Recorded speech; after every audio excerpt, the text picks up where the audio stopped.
इस वीडियो में हम बात करने वाले हैं अपर्चर के बारे में कि अपर्चर क्या होता है और हमारी इमेज में अपर्चर से क्या इफेक्ट पड़ता है। हे गाइस, मेरा नाम है योगी और इस चैनल पे हम बात करते हैं फोटोग्राफी और एडिटिंग के बारे में।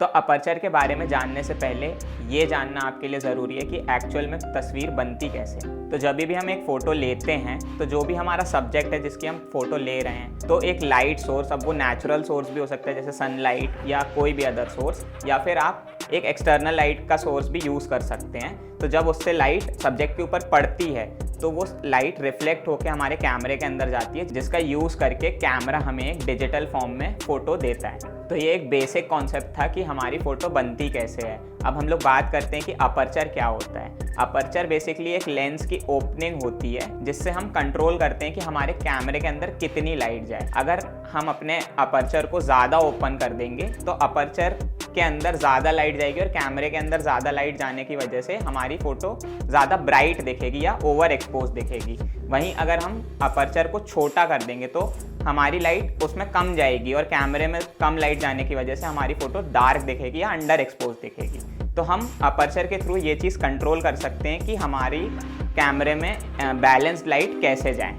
तो अपर्चर की वैल्यू को हम F नंबर से डिनोट करते हैं। अब जितना बड़ा आपका F नंबर होगा उतनी ही छोटी आपकी अपर्चर की ओपनिंग रहेगी, और जितना छोटा आपका F का नंबर होगा उतनी बड़ी आपकी अपर्चर की ओपनिंग रहेगी। अब बहुत सारे लोग इसमें कंफ्यूज हो सकते हैं, तो आप इसको ऐसे समझ लीजिए कि जो F नंबर होता है वो अपर्चर की ओपनिंग के इन्वर्सली प्रोपोर्शनल होता है। छोटा F नंबर तो लार्ज ओपनिंग और बड़ा F नंबर तो स्मॉल ओपनिंग। तो ये हो गई लाइट की बात। अब हम ये जान लेते हैं कि अपर्चर से हमारी इमेज में क्या इफेक्ट पड़ता है। तो ये जानने से पहले आपको ये जानना ज़्यादा ज़रूरी है कि डेप्थ ऑफ फील्ड क्या होती है। तो डेप्थ ऑफ फील्ड बेसिकली वो एरिया होता है जहाँ पर हम फोकस करते हैं। तो जितना हमारा ज़्यादा फोकस लगेगा या जितना हमारा कम फोकस लग रहा है तो उस एरिया को हम डेप्थ ऑफ फील्ड बोलते हैं। अब डेप्थ ऑफ फील्ड दो टाइप की होती है, एक शैलो डेप्थ ऑफ फील्ड और एक deep depth of field. Shallow depth of field में हमारा जो फोकस का एरिया होता है वो बहुत ज़्यादा स्मॉल होता है, और डीप डेप्थ ऑफ फील्ड में हमारा जो फोकस का एरिया होता है वो बहुत ज़्यादा लार्ज होता है।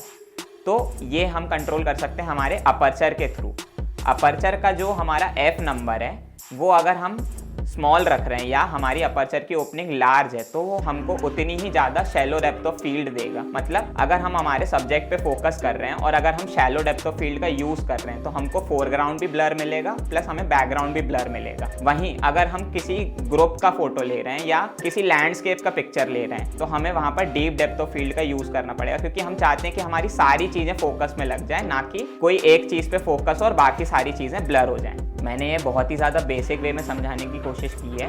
अगर आपको फिर भी कोई डाउट है तो आप कमेंट सेक्शन में पूछ सकते हैं। बाकी मैंने इससे पहले वाली वीडियो में ये कवर किया है कि 50,000 के बजट में आपके लिए कौन सा बेस्ट कैमरा रहेगा, तो आप वो देखने में इंटरेस्टेड हैं तो आप यहाँ पर क्लिक कर सकते हैं। बाकी अगर आपको ये वीडियो इन्फॉर्मेटिव लगा हो तो give this video a like. मिलते हैं नेक्स्ट वीडियो में। Bye bye, take care.